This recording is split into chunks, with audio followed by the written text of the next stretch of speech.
আগামী 16ই ফেব্রুয়ারি দেশব্যাপী গ্রামীণ ভারত বন্ধ ডেকেছে সিপিআইএম কৃষক সংগঠনের পক্ষ থেকে বন্ধ ডাকা হয়েছে।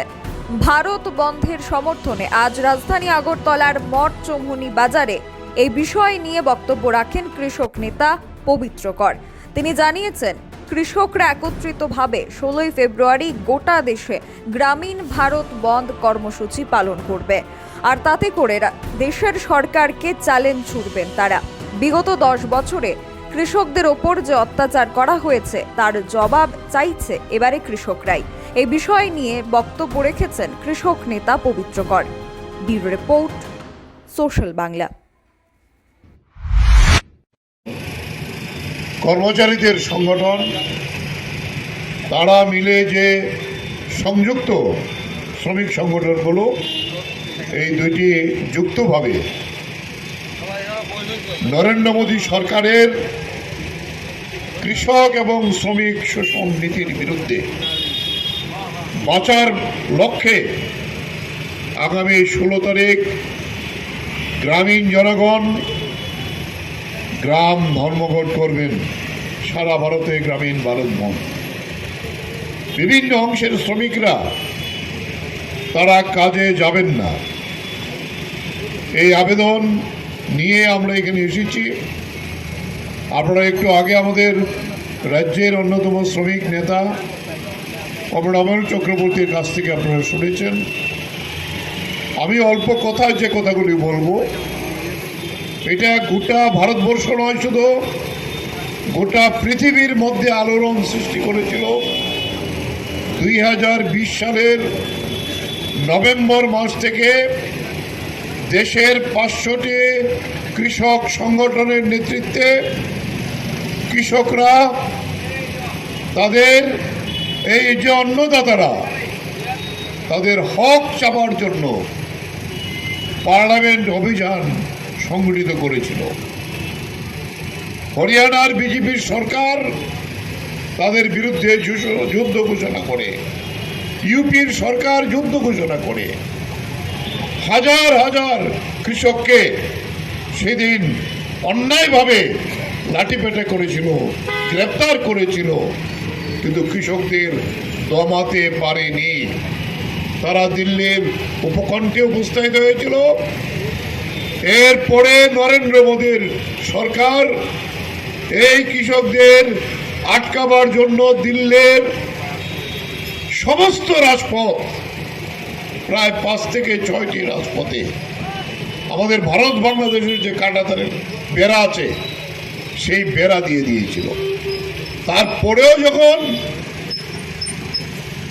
চিন্তা করছেন যে এরপরেও কৃষকরা চলে আসতে পারে, রাস্তার উপর বিরাট বিরাট পরীক্ষা ট্রেন করে আটকে দিয়েছিল। প্রায় 15 থেকে 20 হাজার পুলিশ লাগিয়ে দিয়েছিল কৃষকরা যাতে দিল্লির পার্লামেন্টের কাছে আসতে না পারে। কিন্তু কৃষকরা তো যুদ্ধ করতে আসেনি, তার দাবি জানাতে এসেছিল। সেখানে রাস্তা বলল 5টি জাতীয় সড়ককে বন্ধ করে, শীত মাইনাস যে টেম্পারেচার দিল্লির বসেছিল, এরপরে আসলো বৃষ্টি, তুফান, ঝড়, 384 দিন, 1 বছরের উপরে। ফোন নিয়ে যে আমরা লড়াই করব, দাবি আদায় করব, তা না হলে আমরা ঘরে ফিরবো না। কারণ আমার ঘরে ফিরে লাভ নেই। খেতে পড়ে আমাদেরকে, যেহেতু ফসল ফলাই, পায়ের ঘাম, রক্তকে ঘাম করে, শরীরের রক্তকে জল করে আমরা ফসল ফলাই, মানুষের খাদ্য যোগাই, আমরা দাম পাই না।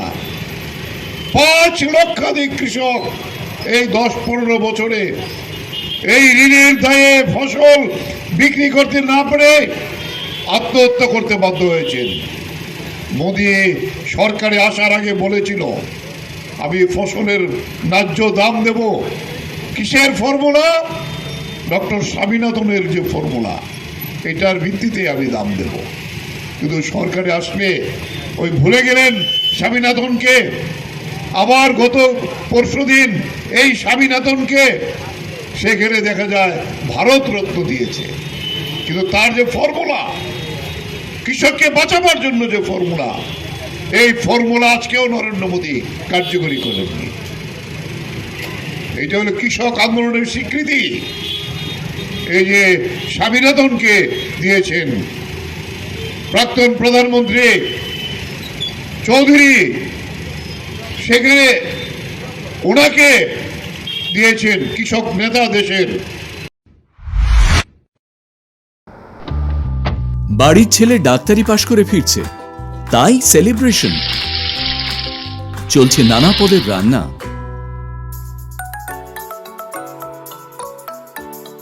শেফদের পছন্দ সিস্টার মশলা, যা মডার্ন টেকনোলজি এবং স্বাস্থ্যসম্মত। টেস্টিও। ইনি ডক্টর না সিস্টার? সিস্টারের রান্না প্রতি পদে স্বাদের বাহার। মন চাই ফিরে ফিরে খেতে বারবার। সিস্টার নিশ্চিন্তের প্রতীক।